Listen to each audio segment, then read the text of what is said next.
নমস্কার বন্ধুরা, healthy cooking প্যালেসে আপনাদের সকলকে স্বাগত। আজকে আমি একটা নিরামিষ পদ নিয়ে এসেছি, কুমড়োরই। এটা হচ্ছে কুমড়োর ছক্কা। চলুন তাহলে শুরু করা যাক।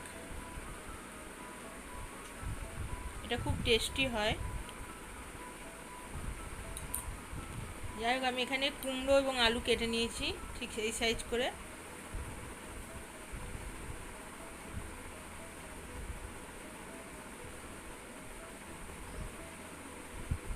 এদিকে আমি 1 টেবিল চামচ আদা বাটা, 1 চা চামচ জিরে ও ধনে গুঁড়ো, 1 চা চামচ হলুদ গুঁড়ো এবং 1 চা চামচ লঙ্কা গুঁড়ো এবং 1 চা চামচ আমচুর পাউডার একসঙ্গে মিশিয়ে নিলাম এবং জল দিয়ে গুলে নিলাম। এটা পাশে রেখে দেব।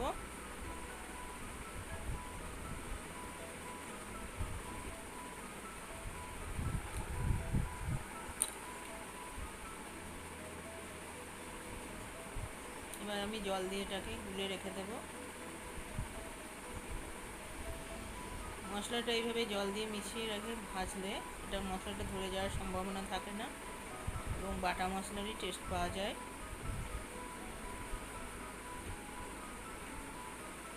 এদিকে কড়াইয়ে আমি 1 টেবিল চামচ মতো সর্ষের তেল নিয়ে নিয়েছি।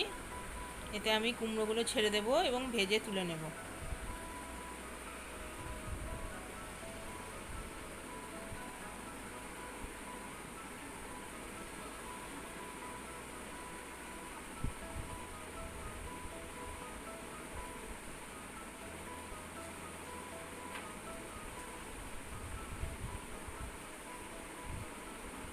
এবার আমি এগুলো নাড়াচাড়া করে তুলে নেব।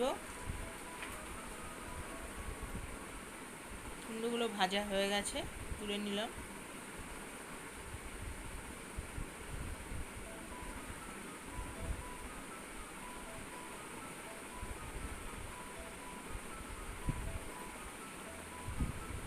এদিকে কড়াতে আমি 2 টেবিল চামচ মতো সর্ষের তেল আবারও দিয়ে দিলাম।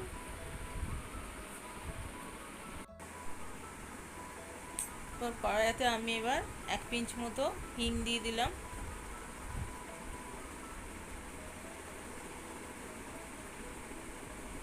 তারপর এখানে আমি এলাচ, দারচিনি এবং লবঙ্গ 2-3 পিস করে দিয়ে দিলাম এবং সঙ্গে তেজপাতা, শুকনো লঙ্কা দিয়েছি। 2টো শুকনো লঙ্কা দিয়ে দিলাম এবং তেজপাতা দিয়ে দিয়েছি। এগুলোকে একটু নেড়ে নিয়ে আমি আলুগুলো ছেড়ে দিলাম, কাটা আলুগুলো ছেড়ে দিলাম। এরপর আলুগুলোকে আমি নাড়াচাড়া করে ভেজে তুলে নেব।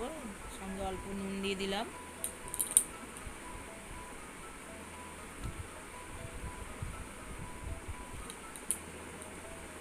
কিছুক্ষণ নাড়াচাড়া করার পর এখানে আমি একটা বড় সাইজের টমেটো কেটে রেখেছিলাম, ওটা দিয়ে দিলাম। তারপর এখানে আমি 4 টেবিল চামচ মতো মটর ভিজিয়ে রেখেছিলাম, ওটাও দিয়ে দিলাম। ওটা দিয়ে ভালোভাবে নাড়াচাড়া করে নিলাম। এরপর আমি যে মশলাটা তৈরি করে রেখেছিলাম জলে গুলে, সেই মশলাটা এর মধ্যে দিয়ে দিলাম। এটা দিয়ে এবার ভালোভাবে কষতে থাকবো।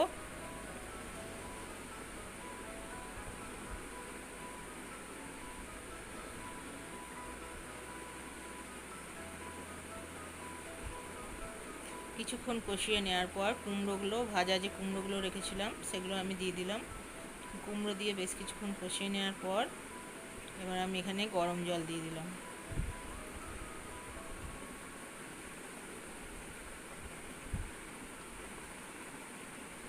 জলটা সবজিগুলো ডুবো ডুবো হবে এমতো অবস্থা দেওয়া বন্ধ করে দেব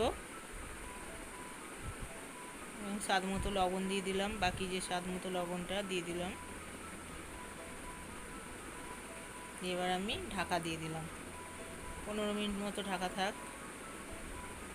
এরই মাঝে কিন্তু আমি এটা ঢাকনাটা একবার খুলেছি এবং এতে একটু কাসৌরি মেথি দিয়ে দিয়েছি।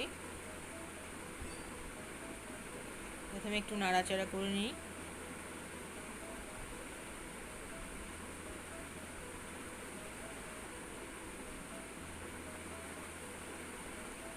এবার আমি একটু কাসৌরি মেথি নিয়ে নিয়েছি, এখানে 2 টেবিল চামচ মতো, এটা দিয়ে দিলাম।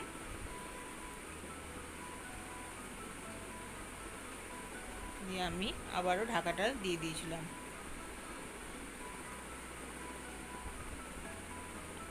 ঢাকনা খুলে 15 মিনিট পর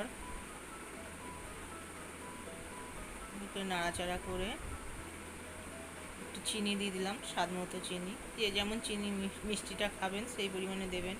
আমি এখানে 1 টেবিল চামচ মতো দিয়েছি।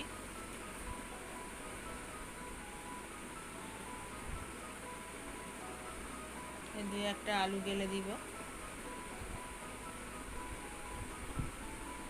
এতে তরকারিটা একটু মাখা মাখা হয়ে যাবে।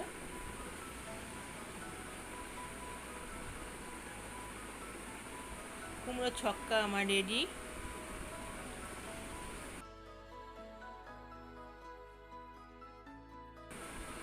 আজ তাহলে আসি বন্ধুরা, নমস্কার, ভালো থাকবেন, সুস্থ থাকবেন।